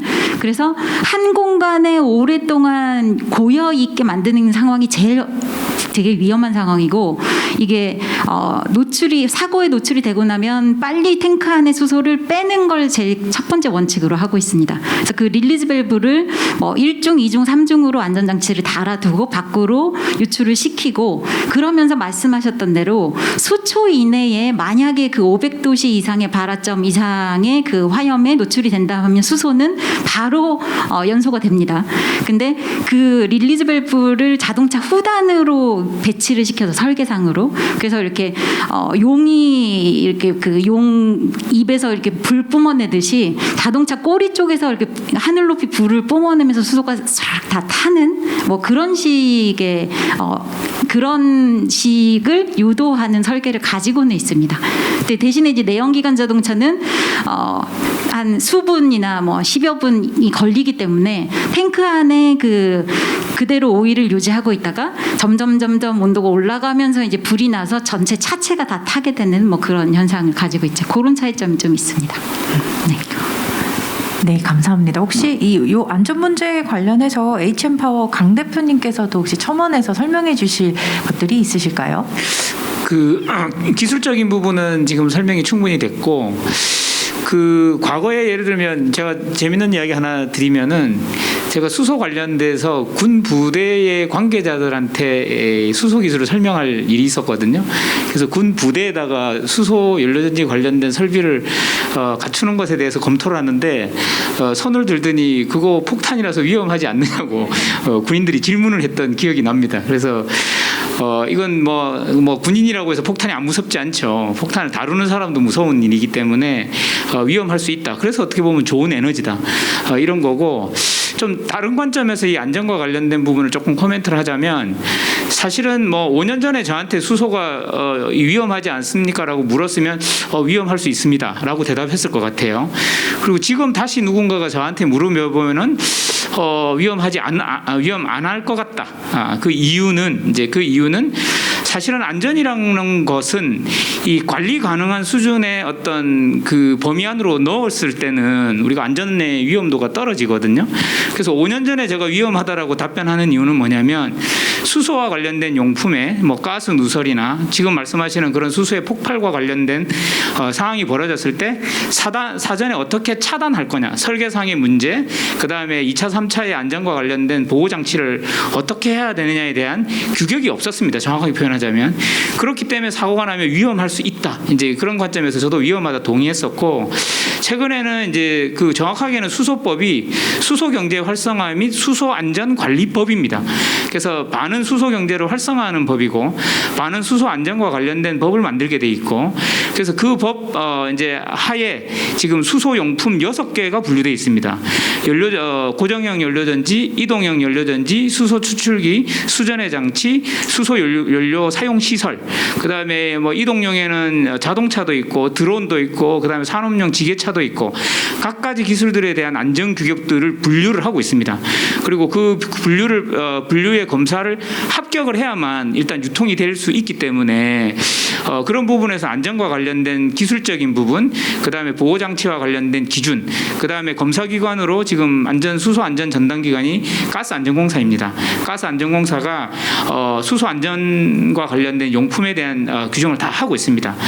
자동차는 뭐 전통적으로 국토부에 산하다 보니까 국토부에서 하지만 그 외에 여러 설비들은 수소 용품으로 우리 산업부 산하에서 이게 다 관리가 되고 있는 수준이고, 이제 그렇게 만약에 그 법이 있다는 걸 인지를 하고 나면 저한테 이제 물으시면 안전하게 관리될 수 있다, 뭐 이렇게 대답하는 게 정확할 것 같습니다.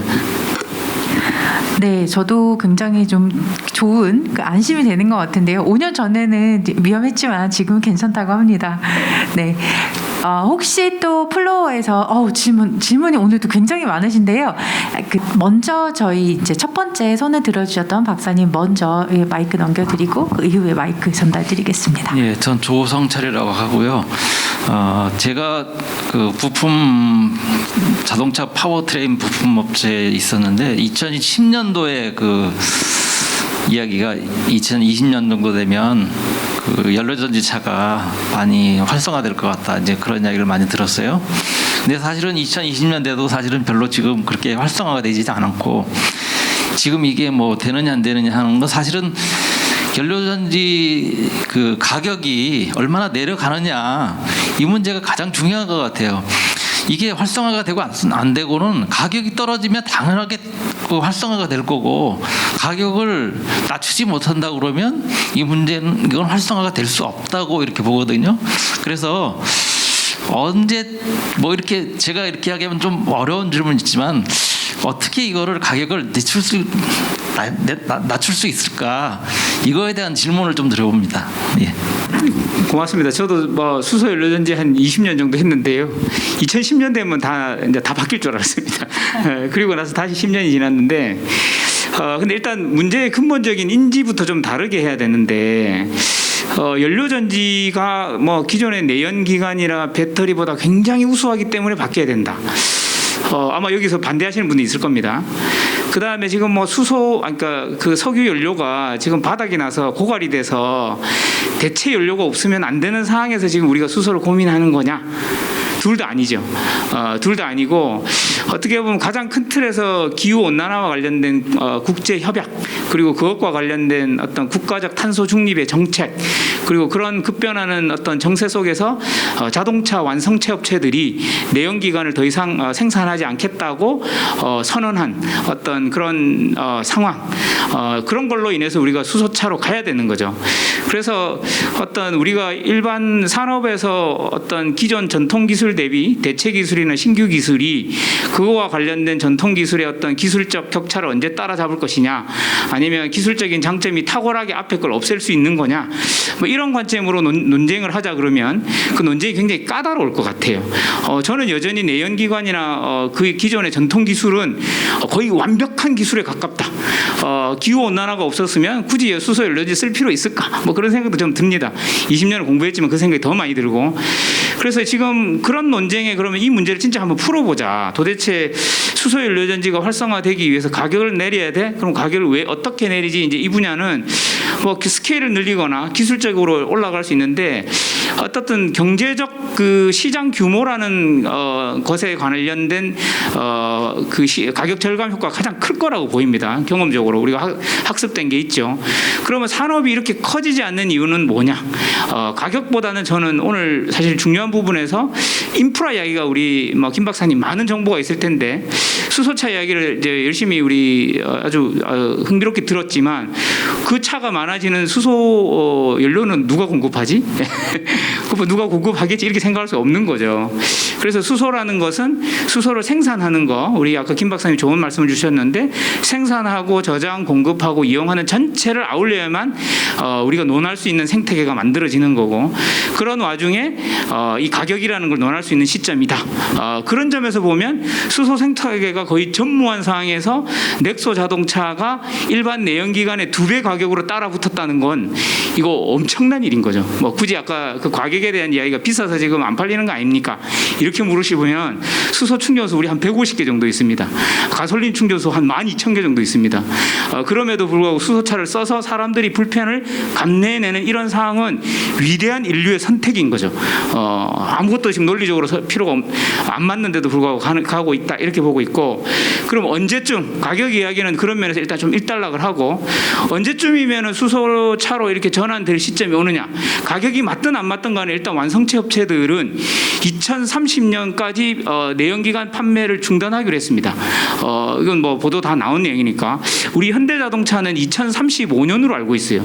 그 이유는 미국과 중국이 2035년에 내연기관 차 판매를 중지하기로 했기 때문에 우리의 주 수출국이 그 양나라에 있기 때문에 그 양나라를 맞췄고요. 유럽은 2030년입니다. 가격을 맞출 수 있든 없든 2030년 정도 되면은 내연기관이 더 이상 판매돼서는 우리 기후 변화의 1.5도를 만족할 수 없다는 그런 거대한 담론에서의 컨센서스가 이루어져 있는 상태고, 그때까지 죽기 살기로 가격 맞춰야 됩니다. 거꾸로 이제 표현하자면 이렇게 되는 거죠. 죽기 살기로 맞춰야 되고, 그럼 어떻게 맞출래라는 면에서는 결국은 활용의 어떤 효용성이 높아져야 되는데 지금 인프라가 너무 부족해요. 아까 중에 데이터상으로는 2022년 300개여야 되는데 사실 실적이 50%밖에 못했습니다. 지난 정부 사실 수소와 관련해서 점수 매기면 50점인 거죠. 근데 더 문제는 뭐냐면 지금 우리가 얼마 전에 콥27 있었죠. 뭐 아시겠습니다만 11월에 콥27이 있었고, 사실은 대한민국은 좀 창피하지만 선진국에 들어가서 혜택을 좀 보기는 하는데, 이렇게 어떤 기후 온난화나 이런 데 어떤 책임을 져야 되는 부분에서는 좀 개발도상국의 입장에서 이렇게 좀 왔다 갔다 하는 면이 좀 없지 않아 있습니다. 그래서 사실은 선진국 입장에서는 대한민국의 역할을 좀 더 해주기를 바라고 있는 상황이기 때문에, 담대하게 그 질문하신 가격도 우리가 혁신해야 되고, 실제로 줄일 수 있으려면 정부나 관에서 훨씬 더 인프라를 구축해주면, 사실 현대자동차는 2013년에 양산을 했습니다. 좀 창피한 이야기지만 7년 동안 기다린 거예요. 미우라가 아까 이제 기술도 좋고 여러 가지 앞서 있다고 이제 뭐 감히 좀 창피하지만 부럽지만 일본이 1등이라고 한 이유는, 일본은 인프라를 깔았거든요. 인프라를 깔면서 차가 개발되고 우리는 차만 개발했고 기다린 거예요. 그랬더니 인프라가 안 되는 거죠. 그래서 그럼에도 불구하고 일본 차보다 점유율이 2배 높다는 건 위대한 대한민국의 기술입니다. 이렇게 말씀드리고 싶습니다. 네, 그 수소 산업에서는 그 비용도 비용이지만 그 저희 탄소 중립이라는 아주 거대한 이제 패러다임 변화가 있는데, 이거에 발맞춰서 가야 되는 것 같습니다. 네, 혹시 그리고 손에 들어주셨던 저 앞줄에 이제 박사님 계신데요, 마이크 넘겨드리겠습니다. 안녕하세요. 저는 H2 시스템스 허권이라고 합니다. 오늘 주제가 연료전지 및 수소경제 사회 실현인데요. 저희가 이제 연료전지 사업한 지는 얼마 안 됐지만 현장을 뛰어다니다 보면 연료전지를 왜 써요? 이런 말을 많이 듣습니다. 이유는 작동이 제대로 안 돼요. 뭐가 안 돼요? 이게 저희가 생각하기에 아까 정 교수님이 말씀하신 것처럼 앞으로의 매니지먼트 문제들은 이런 것들이 상당히 필요할 걸로 보이고요. 저희가 첫 번째로 풀어야 될 것들은 일반인들이 수소 연료 전지에 대한 인식에 대한 제고, 그것들을 어디서 가져올 수 있을까 고민해 보면 신뢰성이죠. 연료 전지의 신뢰성을 어떻게 확보해서 이 수소 경제의 활성화에 기여를 할 것인가. 가격적인 문제, 인프라 문제 다 중요하지만 이 신뢰성이 없는 연료 전지 발전 시스템 이런 것들은 이 수소 경제 사회를 이루는데 큰 저해 요인이 될 것 같거든요. 그래서 제가 지금 패널 분들한테 여쭤보고 싶은 거는 이 수소 연료 전지에 대한 신뢰성을 확보를 어떤 식으로 할 것인가, 요거에 대한 질문을 한번 드리고 싶습니다. 감사합니다. 여기 계신 모든 패널분들께 답변을 부탁을 드리고, 그리고 플러스로 그 정 교수님께서는 혹시 이제 매니지먼트, 그러니까 산업계에서 이제 할 수 있는 그런 좀 인력들을 키워야 된다라는 것까지 첨언해서 한번 말씀 부탁드리겠습니다. 네, 그러면은 제가 먼저 간단하게 답을 좀 드리면 좋겠는데요. 그 대표님께서 말씀하신 신뢰성은 아까 우리가 충분히 논의했던 그 안전성 혹은 안정성하고는 조금 다른 개념이라고 생각을 합니다. 신뢰성이라는 것은 사실은 그게 경험적인 어떤 내공이 쌓여야만 저희는 이제 확보할 수 있다라는 생각을 좀 하는데요. 그러니까 김 박사님께서도 말씀하셨지만 일본의 경우에는 수십 년간의 이 수소 산업과 관련된 인프라 구축부터 해서 활용 기술, 생산 기술까지 수십 년의 그런 기록들을 가지고 있습니다.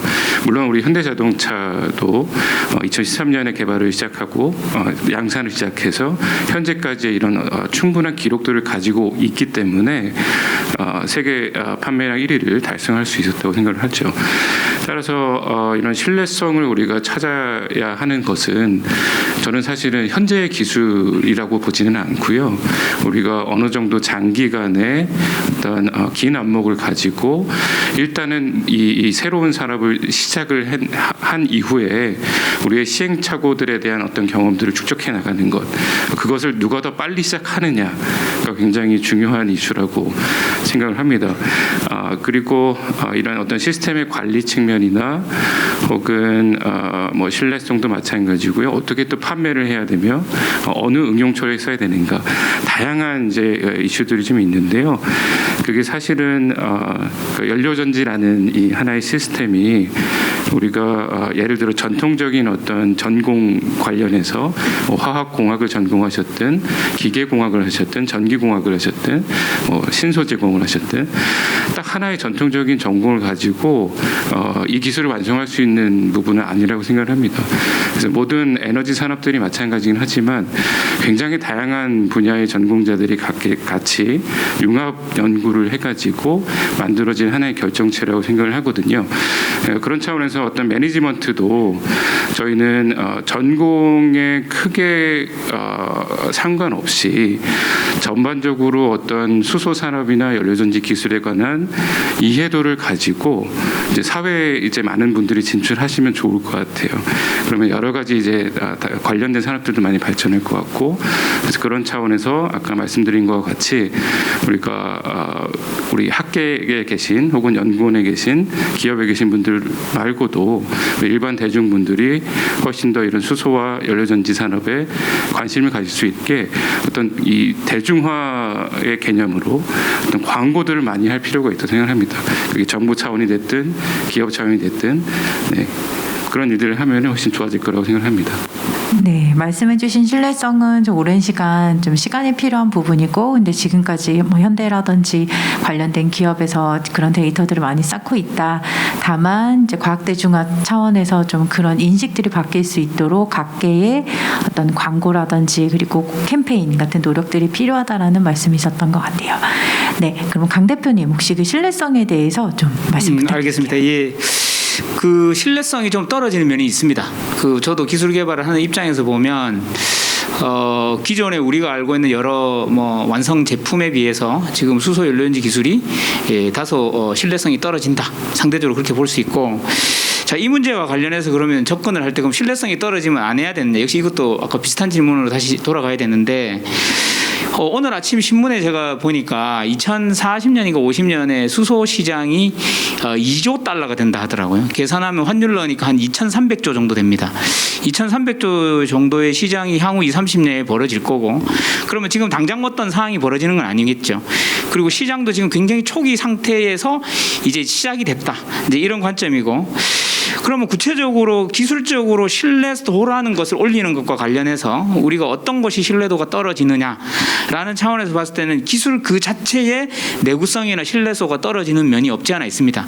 그래서 우리가 기술 개발을 쭉 해야 되는데, 한 2,300조 시장이니까 우리가 향후 한 5년에서 10년 정도 투자해서 기술 개발하자 할 수 있겠죠. 그러니까 그 과정 속에 있는 거예요. 그래서 여러 지금 기술 인력들이 좀 필요한 상황이다. 그래서 그걸 통해서 제품 자체의 신뢰도를 좀 올려야 된다. 이런 면이 있고, 그리고 막상 시장에 이미 어쨌든 시장이라는 게 작지만 열렸습니다. 수소 전기차도 운전되고 있고, 건물용 연료전지, 발전용 연료전지 운전되는 상황에서 시장에서 맞닥뜨리는 신뢰도의 문제는 조금 다른 양상이에요. 뭐 시장에서 어떤 환경적인 어떤 그 인터럽트가 들어오기 때문에 그것에 대해 시스템이 아직 우리가 필드에서 테스트를 못한 거겠죠.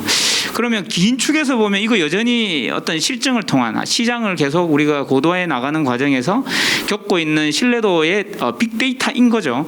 그러면 이게 문제다라기보다는 지금 시장에 새로운 기술이 진입했고 개발 과정에서 혹시 미비됐던 게 있으면 그게 당연히 발견이 될 거고, 그 다음에 시장이 들어가고 나면 새로운 환경이죠. 아까 전에 우리 두산이 이제 중국도 간다 그랬으니까 또 어떤 일이 일어날지 모릅니다. 저희도 건물용 연료전지 하지만 건물 지하에 갖다 놓으면 누가 가다가 그냥 코드를 뽑아서 정전이 일어날 수도 있거든요. 여기 뭐 누가 밤에 틀어놨지 이렇게 꺼버리는 거죠. 그러면 이 연료전지가 망가질 수도 있거든요. 그런 어떤 시장에서의 지금 뭐 랩에서 테스트할 수 없는 것들도 지금 학습하고 있는 와중이다. 그런 면에서 지금 신뢰도라는 것은 굉장히 중요한 키워드고, 그게 부족해서 문제다라기보다는 제가 볼 때는 그런 것들을 지금 시장의 진입 단계에서 우리가 고도화해야 된다. 그리고 신정부가 지금 제출한 수소 로드맵의 키워드가 초격차입니다. 그 전까지는 수소 전주기를 개발하겠다. 전 정권이 그랬다면 지금 정부는 초격차 수소 연료전지 기술을 개발이라는 게 있고, 그 초격차 기술은 바로 이 신뢰도와 관련된 문제고 거기에 대한 투자가 좀 필요하다 이렇게 보고, 다시 한번 말씀드리면 수소 연료전지 단일 품목 시장으로 한 2,000조 정도 되는 시장이 향후 20년 정도 열릴 거고, 20년 전에 지금 우리가 지금 살고 있는 거죠. 앞으로 20년 뒤에 그런 게 있어야 되면 지금 뭘 해야 되느냐? 신뢰도를 해야 되죠. 그래서 질문이 매우 정확하시고, 부족해서 지금 문제라서 시장에 들어가는 게 좀 너무 이른 거 아니냐가 아니라, 저는 더 빨리 들어가서 시장의 여러 가지 고난들을 좀 겪어서 우리가 초격차 기술들을 대한민국이 갖는 게 향후 20년 뒤에 산업 전환에 매우 중요하다 이렇게 생각하고 있습니다. 김민진 박사님, 그러면은 제가 마지막 질문을 하나 더 받고 그 다음에 이제 그 답변을 마지막으로 드릴 수 있도록 하겠습니다. 예, 안녕하세요. 모빌리티에 관심이 많은 권선교라고 합니다. 간단하게 좀 여쭤보겠습니다. 제가 알고 있기로는 발전을 하는 스택이 있고 아까 에너지를 보관하는 배터리가 있다 그러는데, 그 스택에서 꼭 배터리가 필요한 건지, 궁극적으로 배터리 없이 그 연료 전지만 가지고 모빌리티 운영이 가능한 건지 여쭤보고 싶습니다. 선택의 문제인데 사실 궁극적으로는 배터리가 없어도 됩니다. 하지만 개솔린 자동차의 메인 엔진이 있다고 해서 보조 배터리가 없지 않은 것처럼, 그런 정도 약간 부품의 개념으로 정말 비교도 안 될 정도 용량의 작은 배터리 정도를 일상적으로 사용하는 거거든요. 근데 그게 없다고 뭐 초반에 문제가 생기고 이러지는 않을 것 같은 게, 연료전지는 영하 운전 온도에서나 아니면 원래 정상 운전 조건은 70도 내외거든요. 그렇게 정상 운전 조건이 가기 전에도 발전이 가능해요. 그래서 처음에 출발을 할 때 연료전지가 이제 발전을 하기 위한 시간의 일부 이제 초반 배터리의 역할을 좀 감당을 한다든지, 아니면 그 엑셀을 심하게 빨리 눌러서 원하는 그 가속을 좀 그 연료전지가 발전을 하기 전에 원한다. 이럴 때 이제 일부분의 배터리 역할이 있는데, 그런 부분은 제어 기술이랑 잘 조절을 하면 뺄 수도 있고, 그런데 이제 굳이 그 보조 역할을 하는 부품 역할의 배터리를 빼지 않는 것은, 그걸 빼지 않는다고 이게 전기차라고 얘기할 사람은 아무도 없기 때문에 메인 엔진의 역할을 수소 연료전지가 하고 있다는 게 중요하고, 그렇다면 보조 배터리는 뺄 이유는 별로 없다 그렇게 생각합니다. 네, 감사합니다. 아쉽지만 약속된 시간이 다 되었습니다. 참여해주신 패널분들께 오늘 그 저희 토론 어땠는지 한 말씀씩만 간단하게 부탁을 드리고 저희 토론 마무리하도록 하겠습니다. 네, 그럼 먼저 김민진 박사님부터 소감 한마디 부탁드릴게요. 네, 오늘 추운 날씨에도 되게 많은 분들이 이 포럼에 관심 가져주시고 오신 것부터가 처음 감동이었고요. 그리고 여러분들하고 의견을 나누면서 수소에 대해서 관심 있는 분들이 또 수소에 대한 문제점들, 그런 부분들을 이제 질문을 많이 해주시는 걸 저는 상당히 고무적으로 들었습니다. 그러니까 이게 좋구나, 무작정 이거 해야 되는구나 이렇게 가는 것보다, 사실 어떤 변화가 일어날 때 그 변화에 대한 문제점에 집중하고 그 부분을 계속 반대급부에서 얘기를 해줘야지 그 기술이 보다 안정적이고 발전적으로 갈 수 있다고 생각하는데, 그런 역할은 사실은 연료전지를 개발하는 사람은 눈이 가려서 잘 안 보이는 경우가 대부분이고, 연료전지를 사용하는 소비자 입장에서 그걸 적극적으로 어필을 해주셔야 되는데, 오늘 포럼의 질의응답 시간이 딱 그런 느낌이었어요. 그래서 상당히 기분이 좋았고 감사드리는 바입니다. 네, 감사합니다. 강 대표님. 네, 아까 제가 군 이야기 잠깐 뭐 에피소드로 이야기 드렸는데 하나만 더 드릴게요. 이거랑 연관이 있어서 그런데 제가 한 수소 연료전지를 한 20년 정도 했는데 질문을 하나 처음 받는 질문을 받았습니다. 이게 탄소 중립을 해야 되고 이 탄소 중립을 통해서 기후 온난화를 막아야 되고 그래서 우리가 수소 연료전지 해야 됩니다. 이렇게 주장을 했더니 손을 드시더니 북한도 탄소 중립하나요? 질문하시더라고요. 그래서 대답을 못했습니다. 제가 대답 못한 게 거의 하나도 없는데 유일하게 대답을 못해서 창피해서 집에 와서 또 공부를 했죠. 북한도 탄소 중립을 굉장히 빡시게 하고 있습니다. 2040년까지 풍력을 한 5기가와트를 깔겠다 그래요. 아까 우리 김민진 박사님 우리가 연료전지 5기가에서 엄청난 마일스톤 찍었다 그랬는데 북한이 단일로 풍력으로 5기가를 하겠다 그랬고 수소 에너지는 전면 2044년까지 수소 에너지 전면으로 이용하겠다. 그리고 법도 있더라고. 우리는 뭐 재생 에네르기법, 에너지를 걔네들은 에네르기라고 씁니다. 재생 에네르기법이 있더라고요. 그리고 해외 사업자들도 북한에 참여해서 거기서 탄소 배출 사업을 하고 그걸 이제 선진국들이 자기들의 탄소 생산하는 걸로 상쇄시키는 그런 CDM 제도라는 게 있는데 그래서 북한에다가 투자를 합니다. 그래서 북한에서 예를 들면 저기 백두산이나 함흥이나 이런 데다가 그런 청정 사업을 해서 자기들도 수익을 올리고 그다음에 이제 선진국들은 그런 어떤 개도국에다가 투자한 걸 가지고 탄소 저감된 어떤 크레딧을 자기들이 배출하는 어떤 탄소에 상쇄시키는 그런 걸 영국이 하고 있더라고요. 저 깜짝 놀랐습니다. 그리고 걔네들이 북한 애들이 이미 NDC를 2016년에 40%를 발표했어요. 엄청나죠. 우리는 2021년도에 41% 했거든요. 그것도 상향 조절해서 했는데 걔네들은 처음부터 2016년이죠. 파리 협정 뒤에 곧장 그냥 40% 하겠다고 해서 한 1억 톤 정도 나오는데 깜짝 놀랐다. 그래서 이 수소 사회라는 건 진짜 이건 북한도 하고 있네. 깜짝 놀랐고 오늘 주제가 수소 사회였죠. 그래서 주로 우리 김 박사님이 기술과 관련돼서 보여주는 것들을 통해서 굉장히 감각적으로 저 받아들이기 쉬웠습니다. 거의 이건 굉장히 쉽게 설명해 주셔가지고 눈에 정확하게 이미지화 됐고요. 근데 왜 수소 사회로 가야 되는지는 여러분들 알고 계시죠? 그럼 그 근저에 깔려 있는 기본적인 패러다임의 변화는 뭐냐면 에너지를 쓰는 방식을 바꾸는 거예요.